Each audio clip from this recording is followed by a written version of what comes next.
is just for us to look at what is trending in terms of the biggest business headlines at this hour. We do know it's just a couple months before we end the year, and we did see that the Q2 of 2022 data as I had the economy dropped to 5.2% in terms of GDP, with agriculture dropping by 2.1%. So a lot for us really makes sense. But in between that, it's another chance then for us to learn and talk business in the economy. Now, let's talk about an area that the government has been working on heavily.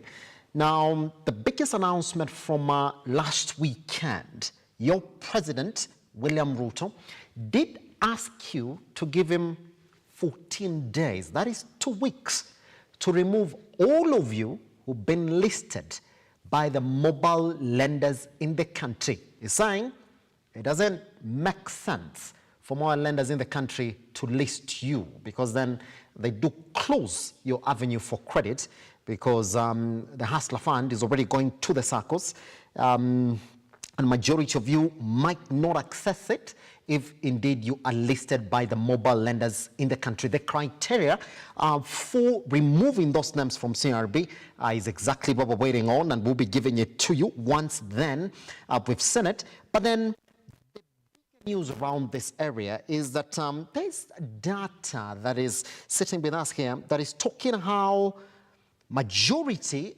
of the applications that are getting downloaded by Kenyans, they are loan lending apps. Now, 6 of the 10 downloaded free software on Google Play in the country fall in that category for mobile loan apps, which is essentially then reflecting the financial strain the majority of Kenyans are going through right now, which is why the president is coming and said, well, if you've been listed by a mobile lender, then you're going to be removed from the CRB within 14 days.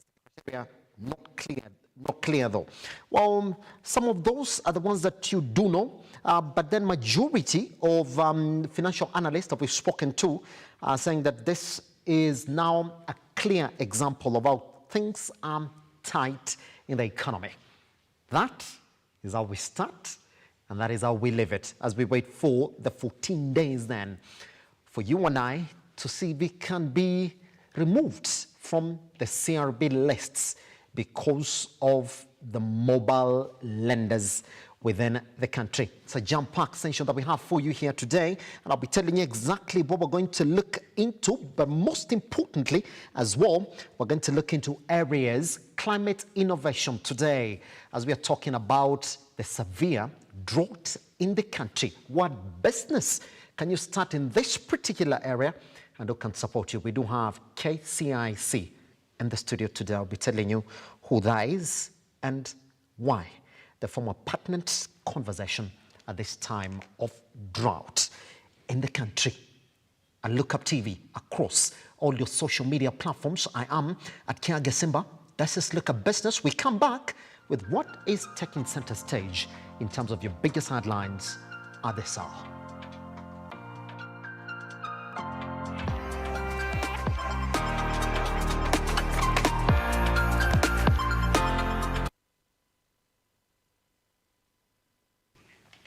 Welcome back.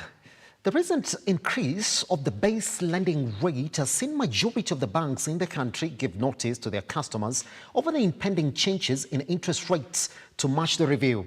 Major banks in the country are now charging between 16 to 17% as interest rates on their facilities. Erin John Mukora weighs in on the expected impact of the interest rate increase on the performance of the industry. Commercial banks in the country have continued to adjust their interest rates in line with the adjusted base lending rate, with some reportedly asking for a high of 19% as the industry continues to adopt the risk-based lending model. So we're looking at levels of between 14 to 19%. However, you know, risk-based lending is very dynamic, and it is dependent on the profile of the client, as I alluded to earlier. But I don't think banks can go anywhere above 19% per annum. If you go anywhere above that, you're talking about microfinance banks, those are the ones who, based on the Microfinance Act, they can actually lend above certain limits.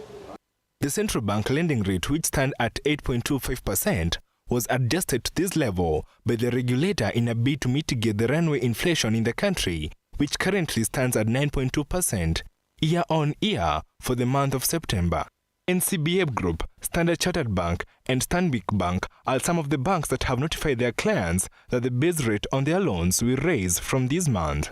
Experts now say that this will lead to a reduced demand for loans, as this current situation comes at a time when the banks are also adopting the risk-based model of lending, giving the banks a leeway to increase their interest rates based on the assessed risk. Risk-based lending was reintroduced. It simply gave a leeway to banks to actually lend to more people rather than the previous model whereby the banks felt rather than lend to the market, let me lend to the government. So it was essentially stifling credit in the market. This model of lending top-tier commercial banks have recorded high profit margins in the second quarter of the year compared to microfinance and small banks. If you look at the results, half-year results for banks, actually the top commercial banks have made a lot of money because it simply means the more you lend, the more you spread your risk and the more you earn in terms of interest income. So the top banks have actually performed quite well. If you look at KCB, Equity, Corp, NCBA, the big boys on the block, so to speak, all of them had made money. Now, on the flip side, there are banks which are gradually below them, like Tier 2 banks and microfinance banks.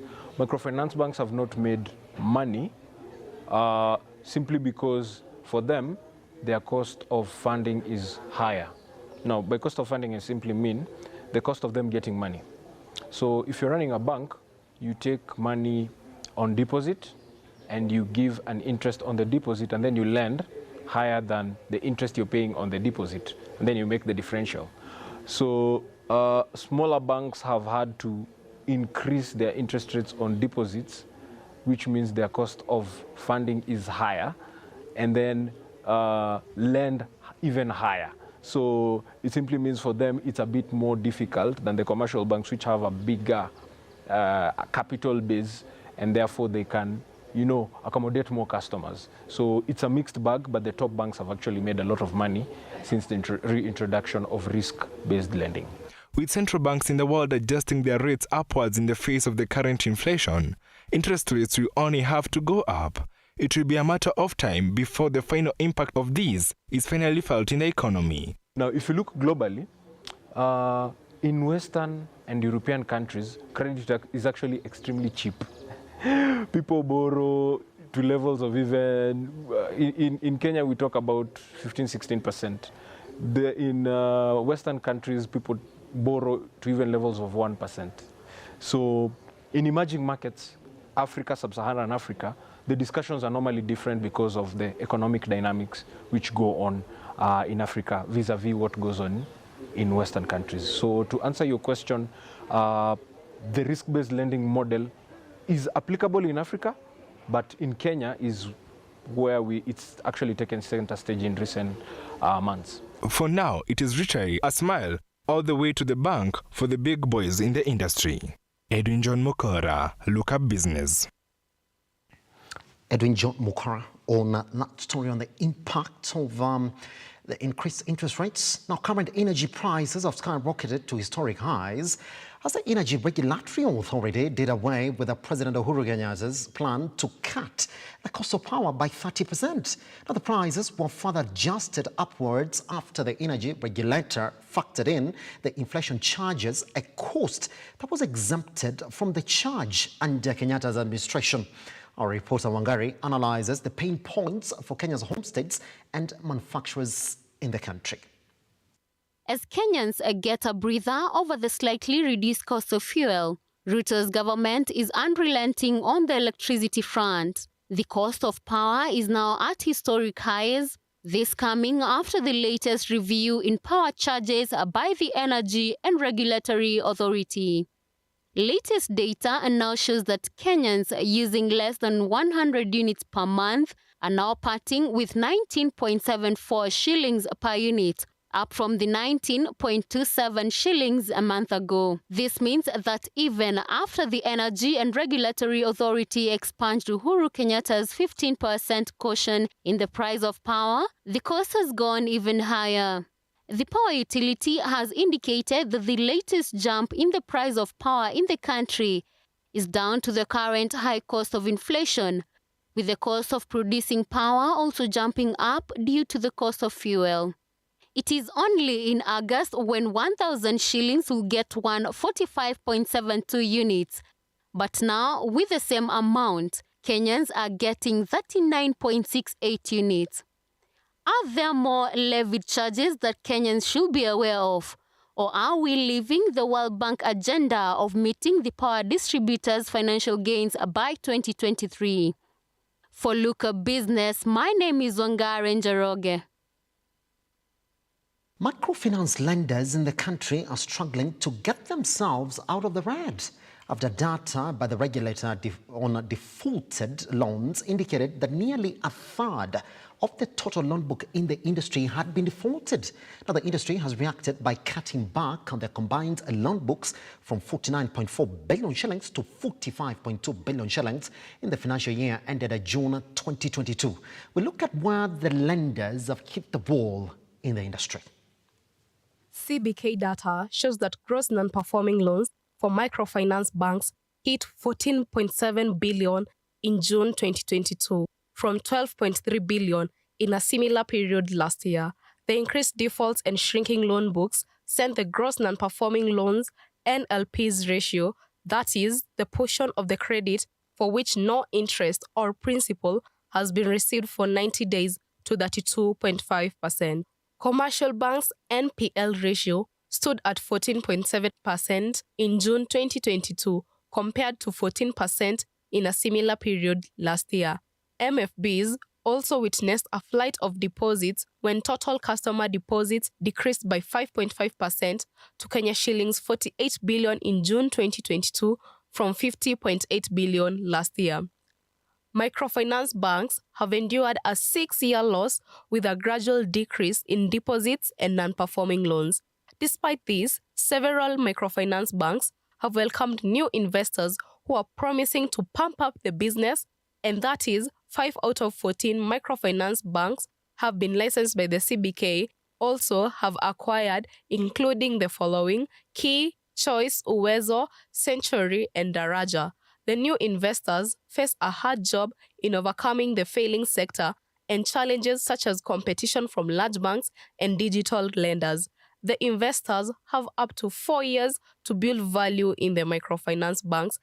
This is according to Kenya Microfinance Act of 2006B, where it doesn't allow a single person or a single institution to own more than 25% of the share. For Lookupbusiness, Sandrine Mwenda. Now, the questions of integrity and conduct as well as experience played a key role in the first day of vetting of Cabinet Secretary nominees, where 5 out of 24 were vetted. Now, the nominees were, however, faced with tough questions, including the question of how much each of them was worth, with most nominees finding a hard time explaining the source of their wealth. Shadrach Kareria with that story from yesterday.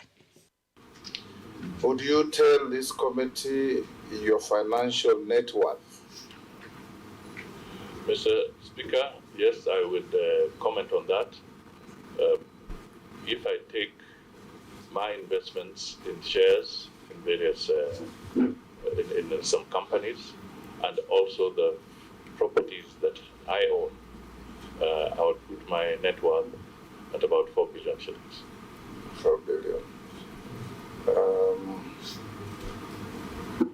What are your current and anticipated sources of income?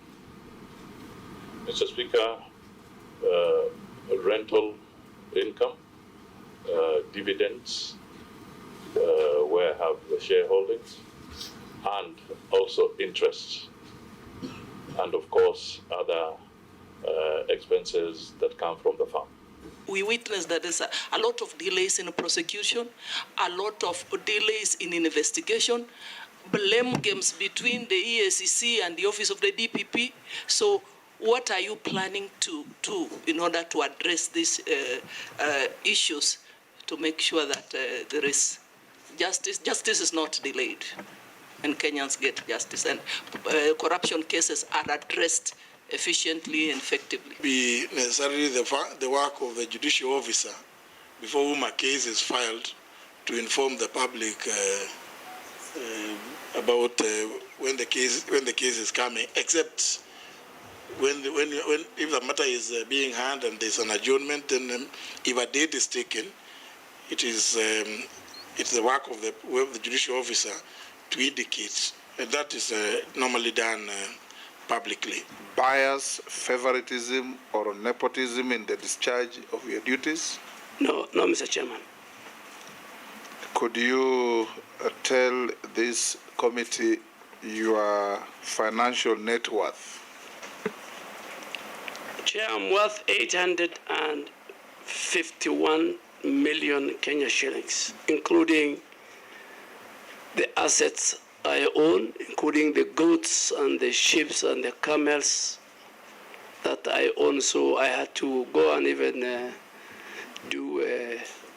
in 10 days' time, I had to go and value my 231 camels. Finally, learning at Egerton University was on Monday paralyzed after the lecturers' body, University Academic Staff Union, WASU.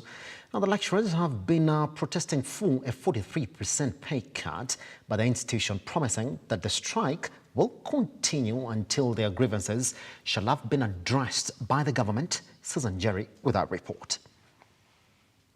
It was business unusual at the Njoro-based learning institution, Egerton University. The abrasive UASU Secretary General Constantine Wasonga was here to declare lecturer strike over salary pay cut on dons. Wasonga, who was flanked by other UASU officials, says the institution has failed to comply with court orders on staff salaries and agreements made concerning the same, and therefore its functions are suspended until the matter is resolved. Underfunding in public universities has now reached a fever level. It is a crisis. For that matter, as the National Secretary General, I want to invite all chapter secretaries to mobilize their members so that we meet on Wednesday at Jogo House. As I stand now, learning here has been stopped. The last time the lecturers in this institution went on strike for 3 months. I came here, gave the council time to solve the problem. They have been defeated. Wasonga has explained that the restatement of full salaries for the lecturers has been compounded by a sustained underfunding of public universities by the national government, noting that all civil servants who received salary pay cuts during the COVID-19 pandemic had their full salaries reinstated months later. Egerton University lecturers being paid 57%. Is there any public servant earning 57%? No. Of his or a salary? No. For that matter, I want even the university council of this university to step aside, because there's nothing they're doing here. This council should be dissolved. What have they been doing from 2020? He, however, said that the management had outlined the challenges that the university was going through to the lecturers seeking for their patience as the government plans to bail them out. We want to register our anger, our disappointment with what is happening at Egerton University. Egerton University cannot be in the press every time agitating, and people have chosen to close their ears. We want to launch the mother of all strikes that must send a message home. Egerton University challenges must be resolved today and not tomorrow. All right, on that note, we take a short breather. Once we come back, let's look at exactly how the markets ended yesterday and ask ourselves the question, is KPLC, for that matter, still running? All right, let's cross over.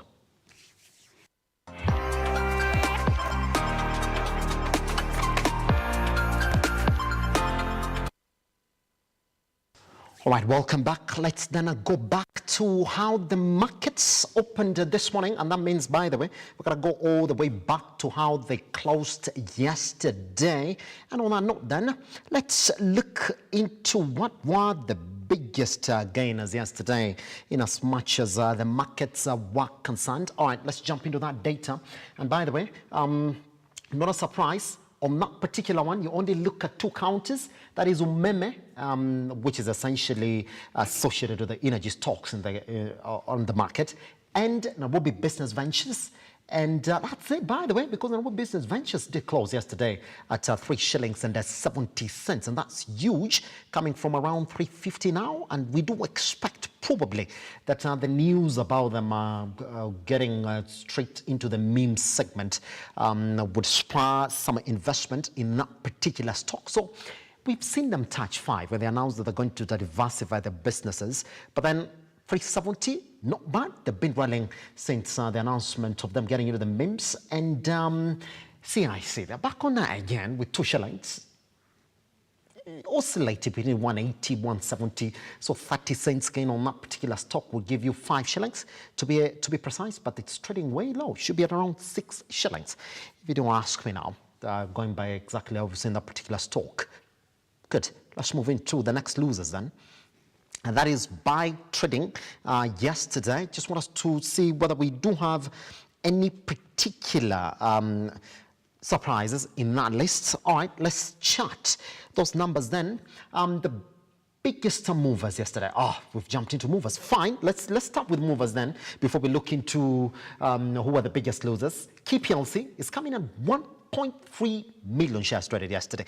Actually, that's huge because they're back to the 1 million mark again. Going by the trading that we're seeing now, Safaricom is coming in at 884,700. The whole conversation around EABL sort of seemingly it's settling down. The Diageo investment hasn't sparked so much, 459,500. And we do have Safaricom at 884. Kenya Re is coming in at 377,300. Again, not bad numbers for Kenya Re as well. And that's what we're seeing. Stocks like Sanlam again now coming back to the top 5. So it does make sense in that side. So do we have the losers or we ended that? I think we can actually get to look at what were the biggest losers then from yesterday's trading. Yes, indeed, that there.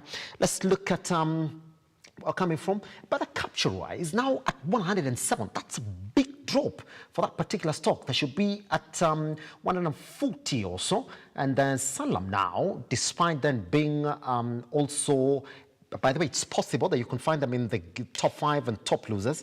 And then we have BOC now at 77. I would say that Sanlam now is at what? 9? Again, quite interesting to look at that list. Let's confirm indeed whether what we have from this particular list will take you back to exactly what we need to see today. I can see not so much of a changes. I can see Umeme on the top losers list. And by the way, news right now is again Kenyan. It's another energy stock. It is at 2.6 million traded currently at this particular time, and that is already beating Safaricom to the game after 2 hours 27 minutes of trading. We do have Safaricom coming in with 199,300, KPLC 93,100, and NCBA is the only banking counter on this, coming in at 68,800. Good. That's how the markets look. Let's go on a break like this. Conversations on climate change. If somebody asks you what is going on in the country right now, they'll point out to one area, drought, that has 4 million Kenyans on the spot for acutely lacking food. That is almost with nothing to eat.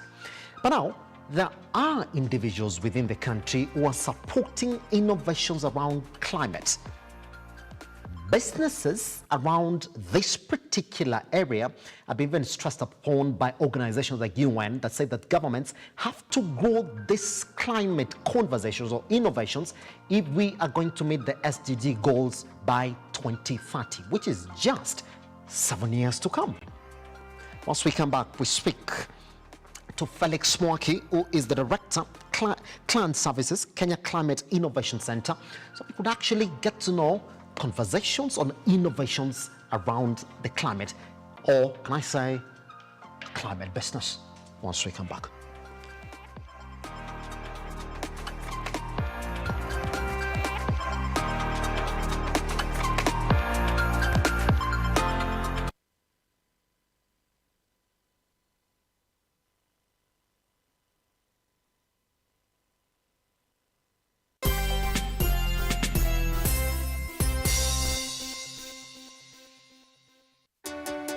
Good to have you join us on Heart to Heart. We bring you stories of people who, despite the pressures they experienced, still trusted God to see them through. The seeds that was sown in me helped me navigate and overcome that period of my life. New testimonies, new insights, and even better revelation of the good things God has in store for us. There is always a blessing waiting for someone in every episode.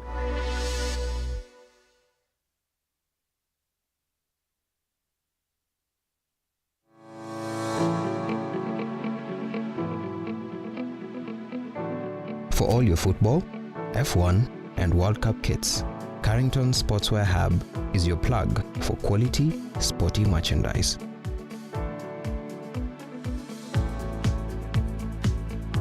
Reach out on Instagram, Facebook, and Twitter at Lookuptv or call us on 0700 893 542.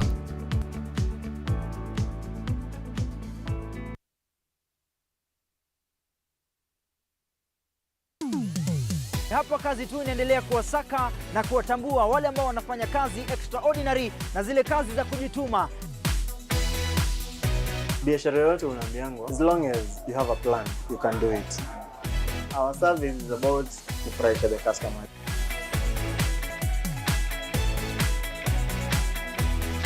Mpenzi mtazamaji, hii ni hapa kazi tu.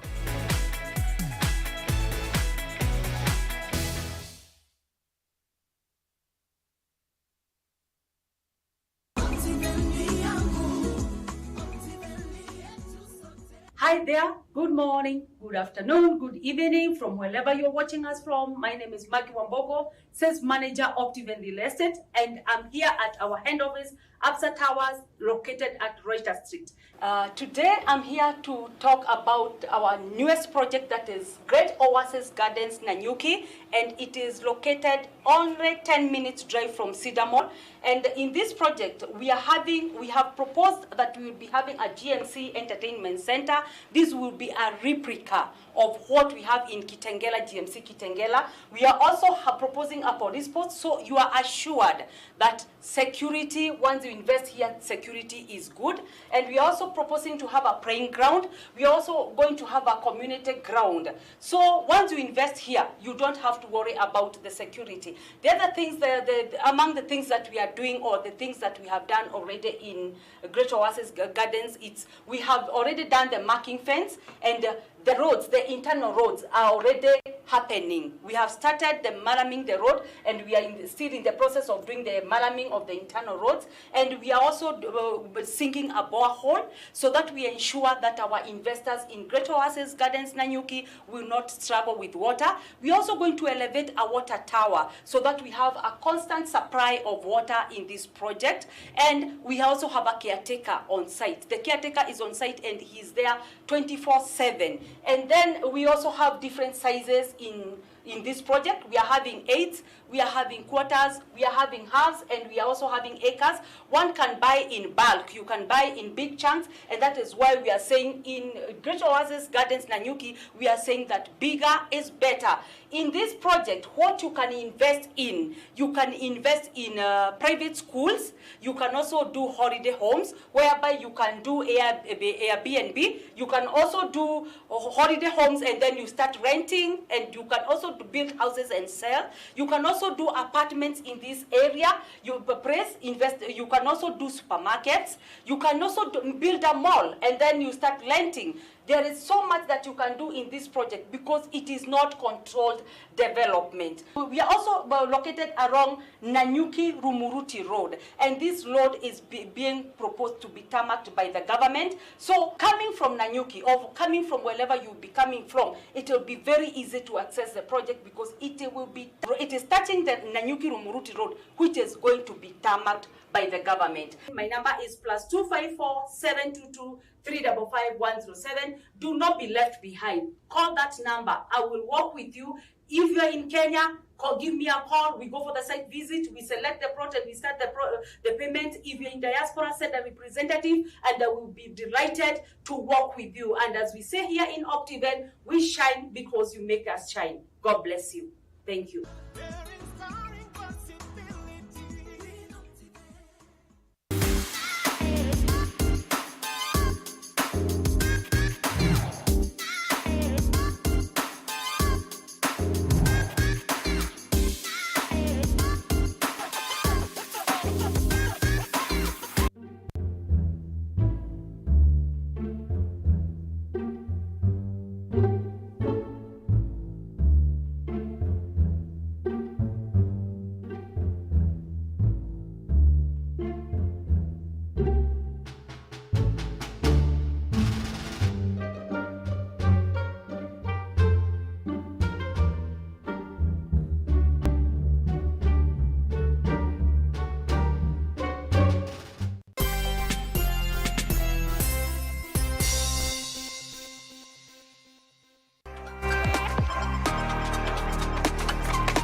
Welcome back to Lookupbusiness. Let's then get into the conversation that is really important at this time when we are talking about Kenyan matters. Now, you do know that the country is currently undergoing a drought and a famine scenario where 23 counties are facing acute food shortage. That is close to nothing. The government has responded by, number one, intensifying the relief food distribution programs, and number two, as much as some people have called it controversial, accepting genetically modified crops into the country. They did begin with maize and then say they're going to continue then looking into other areas to see how they can mitigate this particular area of climate change and trying to thrive within it. Now, if you look at some of the UN goals, SDG goals, by 2030, they're saying we should be fighting hunger by 2030, that no human being should be sleeping hungry by 2030. So you're wondering, how far are we from that? Now, right here on Lookupbusiness then, we're wondering, are there businesses within this conversation of climate change? Can we innovate within climate change? And that's why we do have KCIC with us today. That is the Kenya Climate Innovation Center. And we do have Felix Maniki with us. Felix, how are you doing, sir? Thank you very much for inviting me, Simba. Happy to have you around. Thank you. Let me begin from this very noble side, if you may allow me. The Kenya Climate Innovation Center. Where do you find yourself in this entire conversation of drought and famine within the country?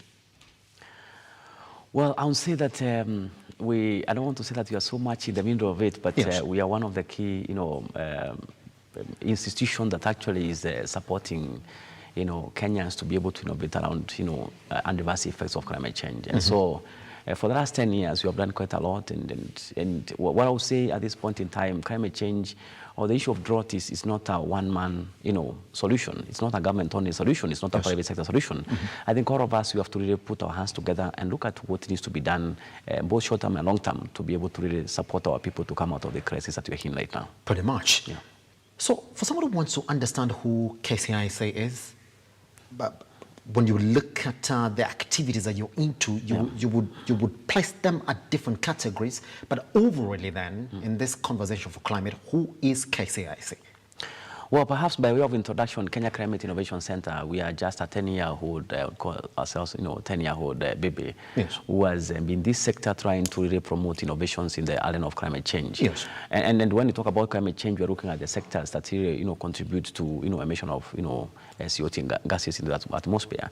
And so when you look at our portfolio, we're looking about 5 sectors, essentially. One is the renewable energy and energy efficiency, which is a major contributor when you look at it in terms of what people are using, in the rural areas, and sometimes even in the urban areas. Second is about the agribusiness sector, which we look at it from, increase of food production. So we look at innovations which really increase food production in the country. Yes. Number 3 is about commercial forestry. That really directs, there is a direct correlation between, forestry in the country and the effects of climate change. People cutting trees to be able to get firewood for cooking.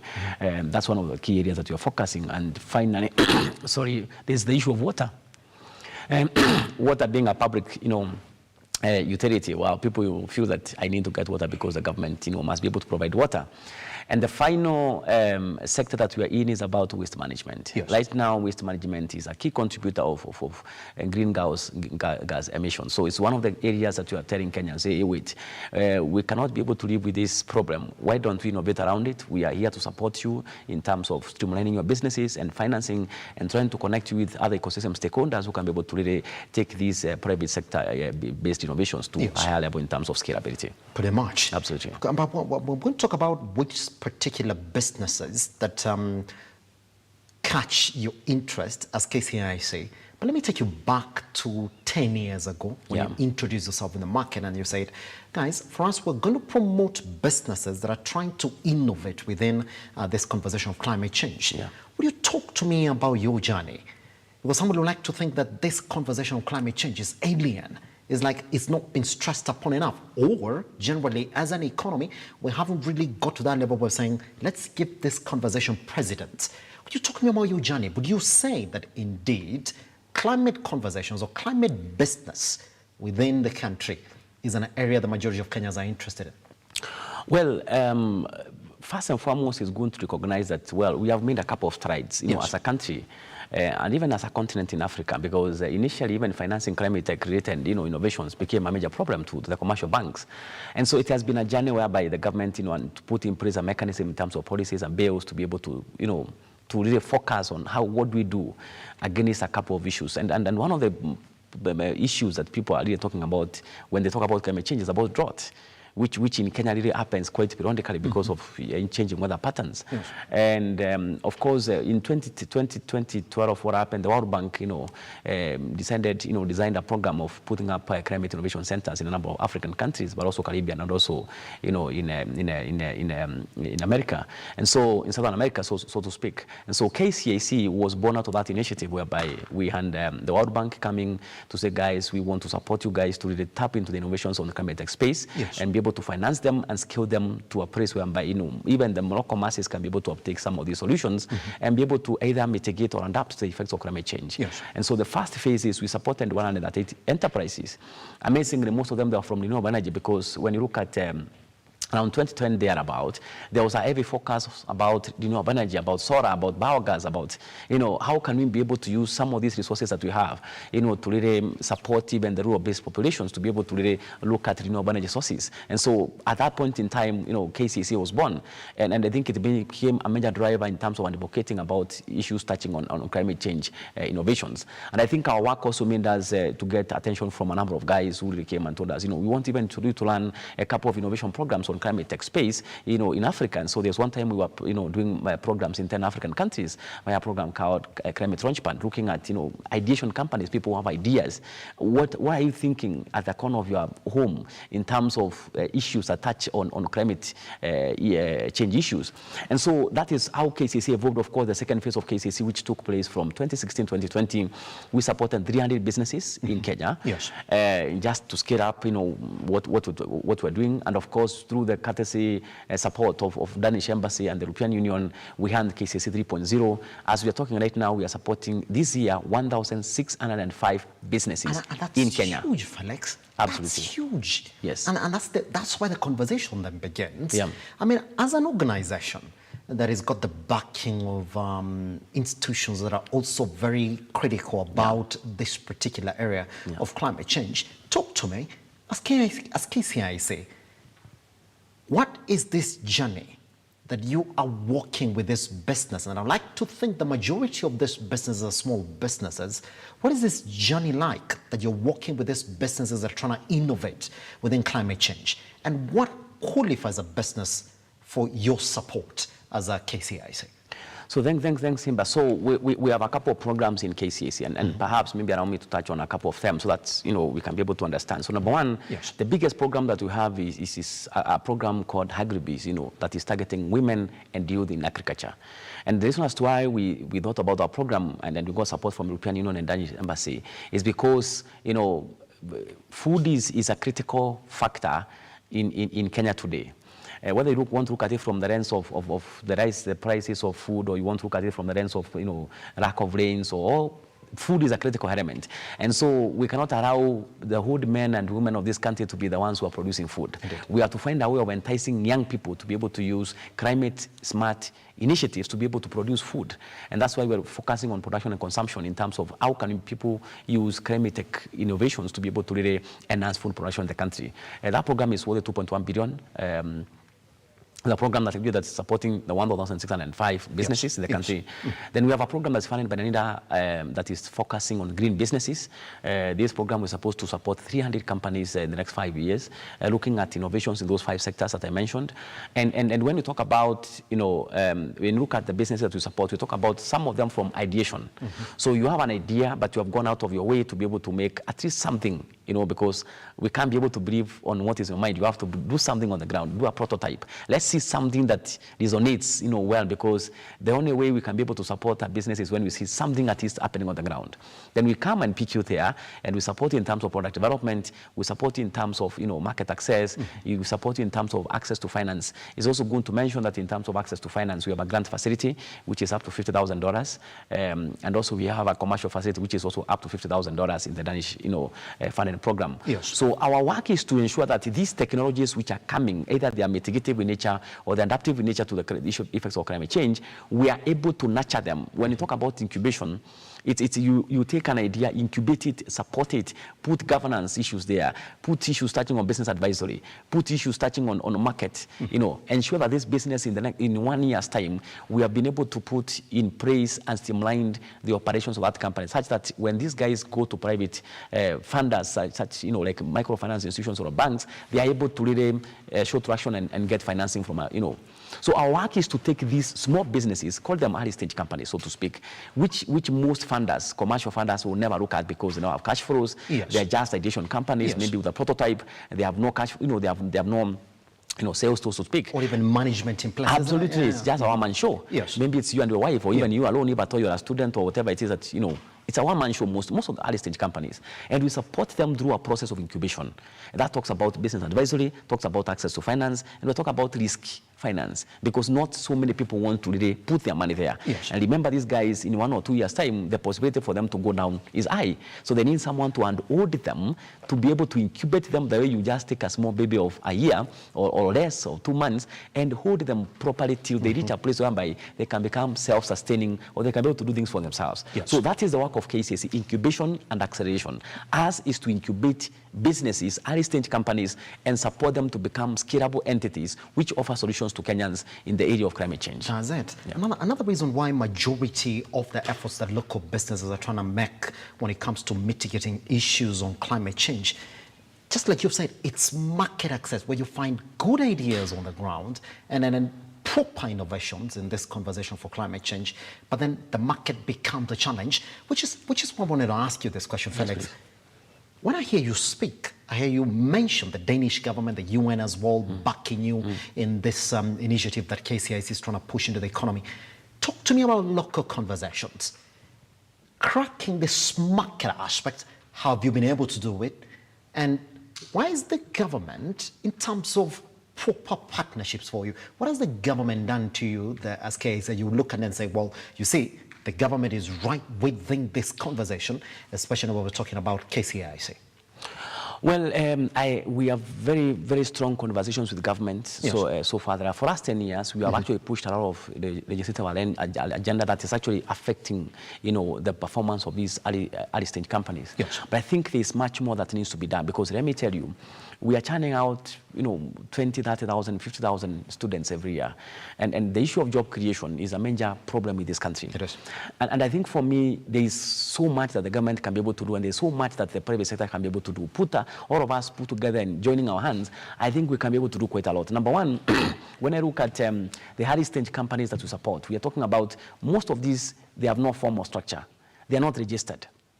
And so KCC, when you look at some of our budgets, we are spending a lot of money in terms of supporting these companies to become registered. And formalize from that perspective. Absolutely, absolutely. Yes. And that's number one. So we have partnered with a couple of county governments to be able to really ease up that process. The process of registering these companies. Absolutely. In a critical area like climate, isn't it? Absolutely. And remember, you cannot talk about financing some of these companies if at all they're not streamlined.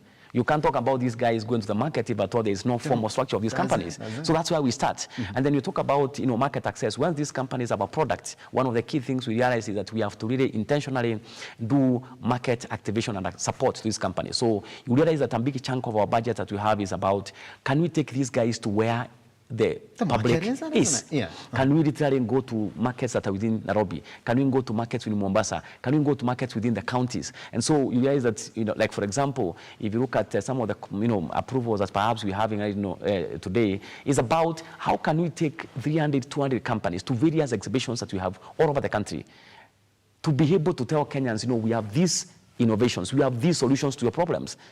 And also support them in terms of how do you structure the conversations with the would-be customers, yes, and whether to B2C or B2B, conversations. So we have done quite a lot, and I think our work is a little bit, going forward is much more defined in terms of, as we tell people to innovate around issues of climate change, how is the absorption of these innovations? There's a major barrier in terms of market access. How do we come on board and sensitize, outreach, do market outreaches, and tell people, we have this, there's a company that's producing these climate smart agriculture, products. How can we literally take these products and take them to far places of Meru, Mombasa, Kisumu, and tell guys, we have these products, or these companies are producing these products. And I think that's also where the government comes. It needs to realize that Kenyans have solutions to issues of touching on climate change. The problem perhaps is about taking those products to the people who need them. Pretty much. But I'm going to ask you this one as well, because just before we started, I did ask you where your offices are. I realized that you're located at Strathmore University, at the center of minds. We're trying to come up with a solution to the social challenges that are affecting the country. And climate is a big social challenge that are affecting this country. Could you tell me, when it comes to onboarding students who like to think right within this conversation, and I've got bright minds from university, how has their response been? Would you tell me about the ratio of the business that you're supporting right now? A majority of them student-backed, or these are businesses that any other person can approach KCAC? So, well, we have also run, it's also going to mention that we have run a couple of programs with a number of universities in this country, to support young people. So 2-3 months ago, we ran a program called Climate Tech, supported by Switzerland Embassy. And then the response was quite huge. I mean, you look at the young people in terms of what they're thinking, from the area of cooking, from the area of lighting.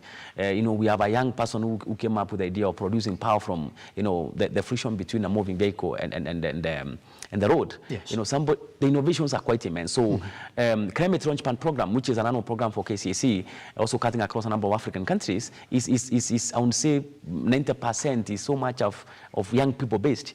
And so we have also collaborations with Strathmore University in terms of them coming to support, the enterprises that we are supporting. We have guys coming for internship to be able to offer their expertise. Even from a master's level, we have a couple of guys whom we have connected with a number of companies to provide the expertise. And so for me, there's still a huge gap that needs to be filled in terms of how do we sensitize the young people to be able to innovate around issues touching on climate change. Because truth be told, I will not say it's a new area, but in terms of the commercialization of climate tech ideas and people looking at that area as an area I can be able to invest and put my money in, or perhaps even develop my career in. I would say the last 5 years, people have started looking at it from an area I should be able even to invest my career into. Yes. So I would say that quite a number of things are happening. Days ago, just do geography, and then people think it's about, you know, issues of looking at rain for patterns and all those kind of things. You can do so much of business in the area of climate change, from a business perspective, from a social, you know, perspective. That's why we have social enterprises that are doing a lot of work, but they have a profit, you know, element into it. So for me there's a big role that the youths of this country should be able to play. But of course now the challenge is most young people tell you that there's no money, there's no opportunities. And so that's why ecosystem stakeholders, not only KCC, but also government, but also other ecosystem stakeholders in the incubation and financing space, targeting on women, should be able to come together and create opportunities and make them aware. I was telling some of you the other day that, you know, we have a couple of programs even done by government and a number of donors, but the problem is most young people, and including old people, they don't know that those programs exist, and they are multi-billion-dollar programs. So a amount of work and money needs to go in terms of creating awareness of these opportunities for the young people of this country. Pretty much. All right, Felix, I'm getting told we have 2 minutes in this conversation, and I want to combine my last 2 questions together, and you take a minute or so to respond to that. Capital or finance has been identified as the top challenge, especially when it comes to running or supporting of small businesses. I know you didn't mention about the commercial loan that you do offer through KCIC. For somebody listening to you, would you say that our challenge is money, and how does somebody qualify for commercial loan from KCIC? I know they're listening and I'm like, well, if I've got a business model that is working and I've been selling within climate innovation, I can walk to KCIC and that will give me that loan. How does somebody get to qualify? And lastly now, paint for me a picture of where you see KCIC. You've been in the market for 10 years. Yeah. Good. Paint for me a picture where you see yourselves in the next 10 years again. What would you be like in the next 10 years, especially in this conversation for climate, when we do know the UN SDG goal is to solve this by 2030, which is just 7 years to come? Yeah, so allow me to start with the last question. Number one is that the last 2 years we devolved KCC to 8 counties, you know, and those 8 regional centers, they are focusing on for 7 counties. So one of the key things we are doing is how can we take the services of KCC closer to, you know, mashinani. And so our program, our thoughts as of this now is to strategically evolve KCC or evolve KCC into a company that can be able to, or an organization that can be able to really go into 20, 30 counties to be able to really scout those innovations on climate change and support them there. Because, well, there are not so many people who can be able to come to Nairobi because of perhaps issues starting on capital or money. So that's number one. And also one of the other element in that strategic document is as going regional. We have a couple of conversations with so many donors to be able to really replicate. We have done it in Nigeria. I mean, Nigeria CAC is a kid of KCAC, and ours is, can we be able to replicate this and have even local ownership in those countries? Because I think we have done quite a lot, and there's a lot of impact that we have been able to create in the last 10 years. The first question, I mean, finance to climate tech enterprises is I would say, it's a challenge in the country. And not only in Kenya, but also in Africa. But I think time has come also for the commercial banks and MFIs and SACCOs to be able to look at this. If you know, the Western governments right now and financial institutions, they are looking at how can we be able to really innovatively finance climate tech, you know, innovations. And I think, for example, borrowing from Israel, I look at them, they put millions of dollars every year into the innovation space, and they reap so much in terms of, if you are selling that company to foreign-owned company, 10% it belongs to the government, and that table they're able to generate revenue. Now, back in Kenya, of course, in KCC, we have very innovative financing. We're talking about a grant of $50,000. We're talking about an RBF resort-based financing, whereby we are giving it at 6%. But that's not enough in the market. Yes. Because, believe you me, the application, I'm launching a call for applications for the 2 programs end of this month. You know, to tell Kenyans, we have this call for applications, please put in your application for consideration. But when you look at one point in time, we got 10,000 applications in one county. That's a lot. Now, we don't have those resources to be able to support. And that's what I'm saying. For us, is the support is there, but it's not enough. We need more actors, we need government to be able to come on board and support. You can imagine 10,000 applications from young people in one county alone. If at least half of them can be supported and we scale up those companies and make them commercially sustainable, the effect of that in that one county alone. So for me it requires innovativeness, not only just in finance, but even in terms of support. So for us we are still looking for more money to be able to support more, because the more we support, like for example, we have supported 426 companies with finance the last 2 years alone. Just a tip of the iceberg. So there's more needs to be done. Big takeaway that it doesn't just need support from finance, it needs support from working together with these companies, because it's just the tip of the iceberg when we're talking about businesses within climate innovation. By the way, right now, if you ask any other person who's of sound mind and knowing exactly what is going on in the world, they will tell you we have to talk about climate change. Humanity is packed on climate. Felix, thank you very much for coming. Thank you, Simba. It was a pleasure hosting you. Thank you. And that's it. I'll see you tomorrow for another Lookupbusiness episode, taking back to the time that you join us right here on Lookuptv. That is at Lookuptv across all your social media platforms. Those messages that you've been sending to Facebook, I'm sorry I didn't have time to go over them, but guess what? I'll be sampling them and we shall be forwarding them to him so they can see exactly how they can get to respond to some of your responses and questions. Good afternoon.